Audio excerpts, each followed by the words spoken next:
तो growth and development of agriculture, industry and foreign trade. Chapter के अंदर हम बात कर रहे हैं इंडस्ट्रियल डेवलपमेंट के डेवलपमेंट स्ट्रेटजी सिंस इंडिपेंडेंस की। ओके, जिसमें से हम 4 स्ट्रेटजी को स्टडी कर चुके हैं। Now next one, emphasis on capital goods industries. Within the industrial sector, more emphasis was laid on the development of capital goods industries like iron and steel industries, producing machinery and equipments. It was because of the fact that such industries add to productive capacity of the exporters of primary products and importers of machinery. She should develop her own machine making capability. It was lay the foundation for a strong and self-reliant economy.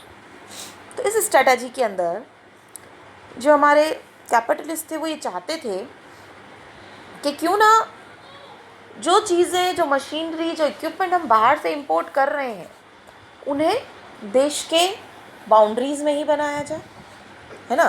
तो इसलिए उन लोगों ने iron और steel की industry को उस वक्त ज़्यादा इम्पोर्टेंस दी, ताकि जो मशीनरी और इक्विपमेंट है उसको यहीं पर अपने देश में बना सकें, क्योंकि ये चीज़ें जो होती है वो हमारी प्रोडक्शन कैपेसिटी को बढ़ाते हैं। मशीनरी का यूज़ है, इक्विपमेंट का यूज़ है, ये हमारे प्रोडक्टिविटी को बढ़ाते हैं, हमारी प्रोडक्शन कैपेसिटी को बढ़ाते हैं। इससे हमें दोनों फ़ायदा होता है, एक तो हमें इंपोर्ट नहीं करनी पड़ती और एक हमारे प्रोडक्शन की कैपेसिटी भी इंक्रीज़ हो जाती है।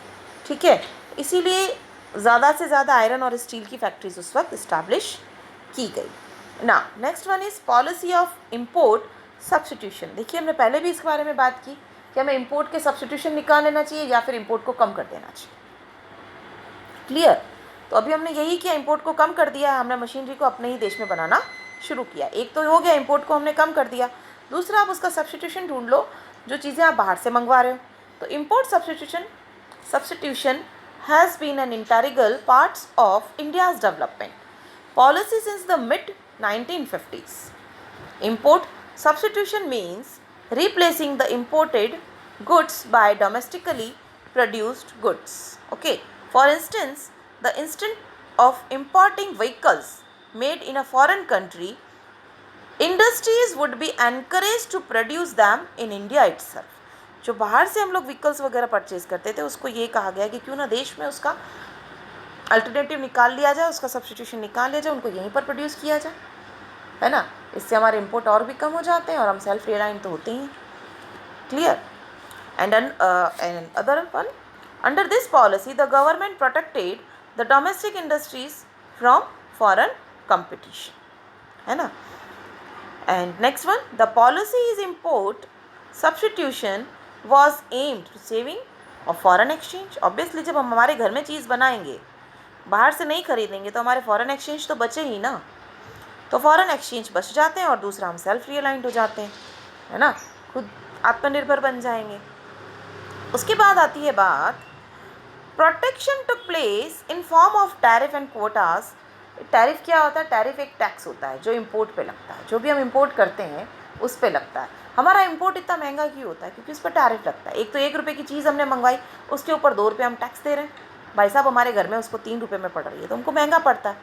ठीक है, और यही चीज़ हम हमारे घर में प्रोड्यूस कर लें तो हमें सस्ता पड़ेगा, चीप रेट पे पड़ेगा। और एक कोटा की जो है वो क्वांटिटी से रिलेटेड होती है कि इतना ही आप मंगवा सकते हैं, इतना ही आप करेंगे, इससे कम नहीं मंगवा सकते, इससे ज़्यादा नहीं मंगवा सकते।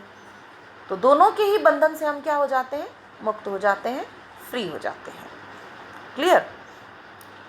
फिर है आपका tariff and quotas together discourage the restricted imports, है ना। दोनों ही डिस्करेज करते हैं टैरिफ, और इसीलिए ये हाई लगाए गए थे जब हम इंडिपेंडेंट हुए थे। और 1990s के पहले हम लोगों ने टैरिफ और जो थे ये ड्यूटीज़ थी, कस्टम ड्यूटीज़, ये बहुत हाई थी, इसी वजह से कि हमारे यहाँ हमको इंपोर्ट जो है वो डिस्करेज करने थे। जैसे भी तैसे भी हो, हमको हमारे इंपोर्ट्स को कम करना था। क्लियर? और नेक्स्ट स्ट्रेटजी थी पॉलिसी ऑफ रीजनल इक्वालिटी। तो जो ये रीजनल डिस्पैरिटीज़ हैं उनको कम करने के लिए सरकार ने ये आश्वासन दिया, सबको एश्योर किया कि अगर आप बैकवर्ड इलाके में जाकर अपनी इंडस्ट्री को डेवलप करेंगे तो आपको लाइसेंस बड़ी आसानी से मिल जाएगा, आपको सब्सिडीज़ भी मिलेंगी, क्लियर, आपको फिस्कल इंसेंटिव्स जैसे टैक्स में छूट और इस टाइप की चीज़ें भी आपको मिलेंगी। तो बैकवर्ड एरियाज़ में इंडस्ट्रीज़ को डेवलप करवाने के लिए ये स्ट्रेटजी अपनाई गई है ना। इससे रीजनल डिस्पैरिटी को कम करने के प्रयास किए गए और इसी चीज़ को ध्यान में रखते हुए उड़ीसा, वेस्ट बंगाल, मध्य प्रदेश में स्टील के प्लांट भी लगाए गए। जैसे 3 steel plants were set up in the public sector, Bhilai Madhya Pradesh, Rourkela Odisha and Durgapur West Bengal establish किए गए। Restricted policy toward foreign capital.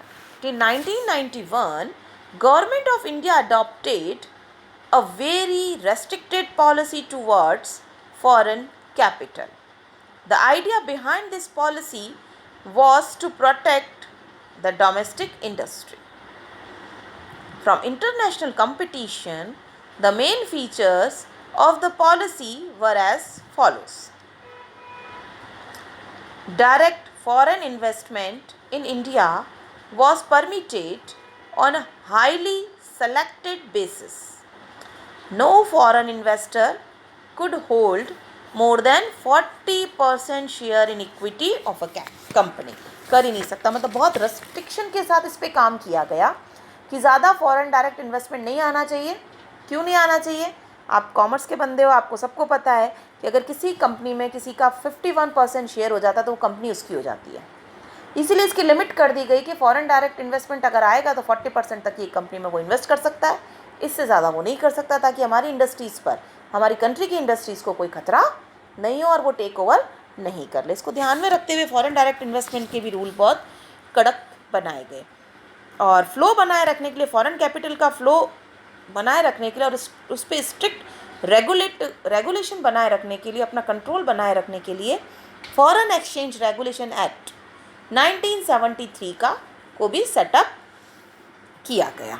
Okay, और जो टेक्निकल कोलैबोरेशन है, तो technical collaboration were given preference over financial collaboration.